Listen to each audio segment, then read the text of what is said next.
Students, வணக்கம். SMS Easy Maths Channel வாழ்த்துக்கள். 11th Maths Chapter 9 Exercise 9.5ல Question number 12 இந்த வீடியோல நம்ம பார்க்க போறோம்.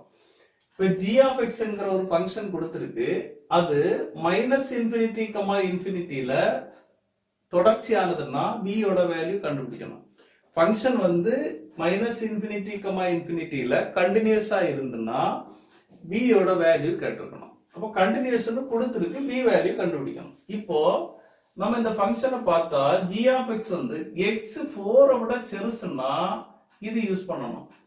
4 விட பெருசாவோ ஈக்குவலாவோ வந்தா இது யூஸ் பண்ணணும். இப்போ இந்த ஃபங்க்ஷனை நம்ம இதுல குறிப்போம். இது என்னது? -∞, ∞ல ஸ்டார்ட் பண்ணி இன்ஃபினிட்டி வரைக்கும் வரணும். இப்போ -∞ ஸ்டார்ட் பண்ணி இன்ஃபினிட்டி வரைக்கும் வரணும். அதுதான் நம்ம நம்பர் லைன், எண் கோடு, மெய் எண் கோடு ஆர்னு சொல்றோம். அப்ப இப்படி போடுறதும் கேபிட்டல் ஆர் போடுறதும் ஒண்ணுதான். இப்போ நம்ம நம்பர் லைன் போட்டாச்சு. இந்த இடத்துல 0 எடுத்தா 1 2 3 4 இங்க வருது.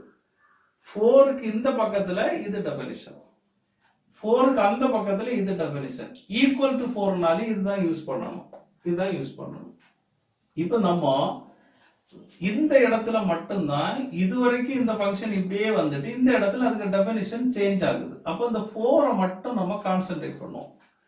இப்போ இந்த 4ங்கிற பாயிண்ட்லயும் இந்த டெஃபினிஷன் இதுவரைக்கும் இதே மாதிரி வந்துட்டு இங்க இருந்து வேற மாறினாலும் கண்டினியூஷன் கொடுத்திருக்கு, தொடர்ச்சியானதுன்னு கொடுத்திருக்கு. அப்ப இந்த 4 கான்சென்ட்ரேட் பண்ணி எடுத்தோம்னா கண்டினியூஷன்னா முக்கியமான கண்டிஷன் என்னன்னா லிமிட் வேல்யூவும் வேல்யூ ஆஃப் த ஃபங்க்ஷனும் ஈக்குவலா இருக்கும்.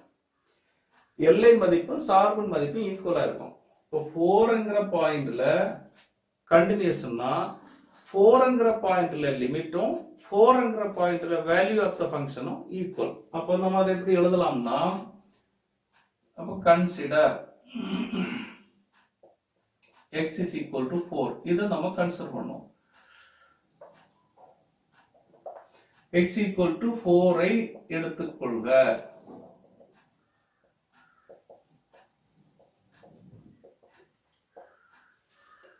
இப்போ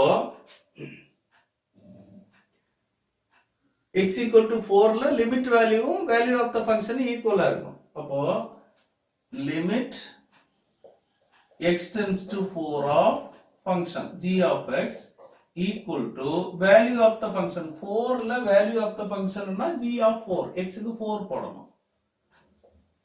இதுதான் ஆன்சர். இப்போ இதுல limit x tends to 4 of g of x எடுக்கணும். x tends to 4னா லிமிட் எடுக்கும்போது இங்க இருந்து இங்கேயும் எடுக்கலாம், இங்க இருந்து இங்கேயும் எடுக்கலாம், இங்க இருந்து இங்கேயும் எடுக்கலாம், இங்க இருந்து இங்கேயும் எடுக்கலாம். அப்போ இங்க இருந்து இங்க எடுத்தா வேற டெஃபினிஷன் யூஸ் பண்ண வேண்டியிருக்கு, இங்க இருந்து இங்க எடுத்தா இந்த டெஃபினிஷன் யூஸ் பண்ண வேண்டியிருக்கு. அப்ப லெஃப்ட் லிமிட்டும் ரைட் லிமிட்டும் தனித்தனியா எடுக்கணும். இது ரெண்டும் ஒண்ணு போல இருந்ததுன்னா ஒரே அடியா லிமிட் எடுக்கலாம், லெஃப்ட் ரைட்டும் எடுக்க வேண்டாம். இங்க இது வேற இது வேற, அதனால லெஃப்டும் ரைட்டும் லிமிட் தனித்தனியா எடுக்கணும். அப்ப நான் g of 4 minus எழுதும். Limit h tends to 0 of g of 4 minus h equal to limit h tends to 0 of 4 minus h னா 4 விட பெருசு. அப்போ இது யூஸ் பண்ணணும். இப்போ இதுல 4 minus h போடணும். அப்போ 4 minus h the whole square minus b square னு கிடைக்கும். இதுல h க்கு 0 போட்டா இது போயிடும். அப்போ 4 ஸ்கொயர்னா 16 minus b square னு கிடைக்கும். அதே மாதிரி right limit g of 4 plus equal to limit h tends to 0 of g of 4 plus h போடணும். equal to limit h tends to 0 of 4 plus h னா 4 விட பெரிய நம்பர் இது. அப்ப இதுல 4 plus h, அப்ப இங்க 4 plus h போடணும். b into 4 plus h plus 20 வரும். இப்போ h க்கு 0 போட்டா இது இருக்காது. அப்போ 4b இது 0, அப்போ 4b plus 20 னு கிடைக்கும். அப்போ லிமிட் லிமிட் வேல்யூ எக்ஸிஸ்ட் அப்படின்னா லெஃப்ட் லிமிட் அப்ப லிமிட் வேல்யூ எக்ஸிஸ்டா இருக்கணும், மட்டும் இல்ல வேல்யூ ஆஃப் த ஃபங்க்ஷன் ஈக்குவலா இருக்கணும். இப்போ வேல்யூ ஆஃப் த ஃபங்க்ஷன்ங்கிறது g of 4. g of 4 என்ன வரும்னா x equal to 4 இங்க போடணும். x equal to 4 னா இது எடுக்கணும். இப்ப x க்கு 4 போடணும். அப்ப 4b plus 20 ன்னு கிடைக்கும். இப்போ limit exist value of the function equal. அப்போ இந்த வேல்யூவும் இந்த வேல்யூவும் ஈக்குவலா இருக்கும். இதுவும் ஏற்கனவே ஈக்குவலா தான் வருது. அப்போ therefore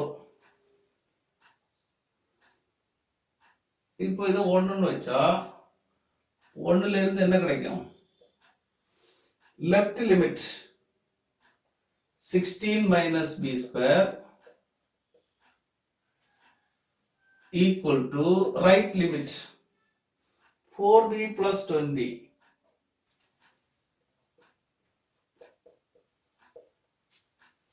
equal to g of 4. g of 4 னா 4b plus 20 அது இதே தான் வருது. அப்ப இத சால்வ் பண்ணா b ஸ்கொயர் க்கு வேல்யூ கிடைக்கும். இப்போ 16 minus b ஸ்கொயர், இப்போ இதெல்லாம் அந்த பக்கம் எடுத்தோம்னா b ஸ்கொயர், இங்க ஒரு 4b இருக்கு, பிளஸ் 4b, இது இங்க வந்தா 20 minus 16 பிளஸ் 4, இங்க ஈக்குவல் டு 0 இந்த பக்கம் வரும், நம்ம இந்த பக்கம் போட்டுக்கலாம்.